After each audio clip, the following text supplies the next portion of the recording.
केपीका भत्तुहरूलाई मार।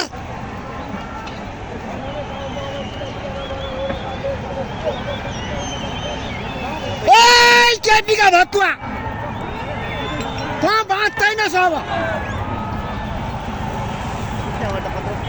हाम्रो त घरभित्रै पड्काइदिएर कुद्दै कुद्दै आएको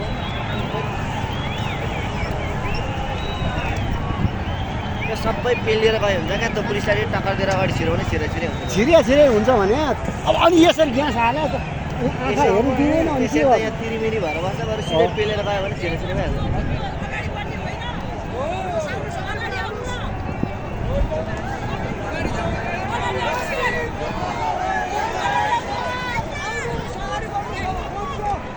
सब एकजुट भएर पेलेर गयो कति कि छ त्यो सशस्त्रै छ नि त्यहाँबाट त कन्ट्रोलै हुँदैन फेरि।